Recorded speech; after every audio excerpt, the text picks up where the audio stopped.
Talk about Botox for forehead shaping. All right, and the reason why I think this is very important is because this is the one area of Botox that if you don't do it exactly right, it's most noticeable. So the person will have a little bit of a defect. Okay, so one eyebrow will be higher than the other, or you'll get the drooping, or drooping on both eyes. So this, I think, is the most important area. You know, I'm not promoting making a mistake over on the side, but you know, it's not quite as noticeable on the side compared to the forehead. All right, so let's go over a couple things that are important with the forehead. Number one, you may have heard of this area. It's called the no injection zone. All right, the no injection zone in the forehead is 1 finger breadth above the eyebrow. All right, so don't inject the frontalis muscle 1 finger breadth above the eyebrow. And notice how I said don't inject the frontalis muscle, because the corrugator muscle does go up above the eyebrow. All right, so if you apply it to that muscle as well, you're not going to be injecting the corrugator muscle. So it's 1 finger breadth above the eyebrow. All right, don't inject the frontalis muscle. And the reason for that is very, very simple. When you're injecting the frontalis muscle, just kind of picture what happens. So let's say you're injecting up along here and here, and you inject the frontalis muscle. It naturally, because that muscle is an elevator, right? It's an elevator.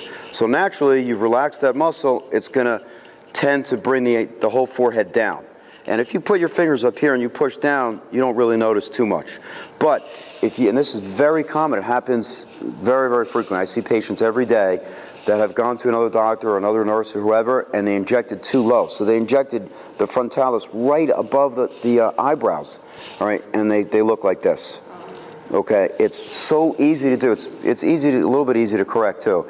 But just be careful. Don't inject the frontalis too low. But what happens if the patient has lines over there? What are you going to do then? You can't inject it. You have to tell your patient, listen, I don't want to go too low, because if I go too low, it's not going to do you justice at all. It's going to bring your eyebrows down. So we can't inject too low. All right. So this is a good picture, because this whole area here. It may look bigger than a finger breadth, but it's a little bit less than that. This whole area you don't want to inject. You want to start up higher than that. All right, so that was the first point that I wanted to make, is that no injection zone. Don't inject 1 finger breadth above the eyebrow. Okay, but what we were talking about earlier, and I'll just kind of repeat it now for the sake of you guys, is on that first visit, even if you think, you know, you could inject up to 30 units, anybody could go in there and do the maximum amount. That's easy. All right, there's not any skill for that, and you're going to get a result where the person is frozen. The trick is to tell the person that you're going to use the lowest dosage that's going to give them a good result, and if they need to, they could come back 7 to 10 days later, and you could do a little touch-up. And again, that's going to save them a lot of money, because you're not going to inject them more than they needed. So let's say on this person you're going to inject 8 to 12 units, which is a little bit, but it's sufficient to get a decent result. All right, so first visit, forehead, 8 to 12 units. Have them come back 7 to 10 days later, then you could do a little touch-up. All right, and what you would do typically is you want to start laterally, and you just want to go all the way across the forehead. All right, a common mistake, and I could tell you this, and it's happened to myself. A plastic surgeon injected me, and he saw that I had lines mostly like in the middle, and you'll see this a lot, where people will have lines just right across the middle, like this. And if you just inject that area, and you don't go laterally, and you just inject over here, think about what happens. Is you're injecting the frontalis here, so that area comes down, but you didn't inject laterally over here. All right, so that area goes up like that, and you've created a pretty strong lateral eyebrow lift. And you remember I told you earlier there's another way to get that lateral eyebrow lift. One way is to inject the lateral orbicularis oculi muscle. The other way is to inject the forehead, the frontalis here, and not over here. Okay? And naturally, it's going to create this, okay? But also, you're not injecting lines over here, so it's kind of like a give and take thing. They may not have too many lines on this area, so you can get away with doing that, okay? But getting back to the forehead shaping, all right, what you want to do is you want to start laterally and go all the way across, okay? Multiple lines. I have a couple other slides on this as well.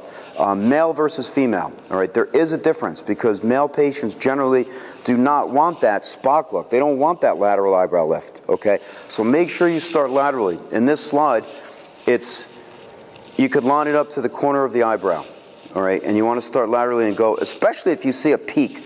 Like if you see somebody that has a peaked eyebrow, you want to inject the frontalis above that area high enough to level it out. So start here and go all the way across.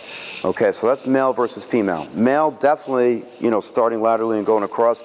A female, depending upon if they want that lateral eyebrow lift or not, you may go more towards the middle and not inject the lateral part. Okay, so we talked about the dosage for training purposes and for the first set of patients, 8 to 12 units. Then after you get comfortable, after you have your documentation and you see what that does, after you get good, then you can start increasing the dosage. And only through experience will you really know how much the person needs.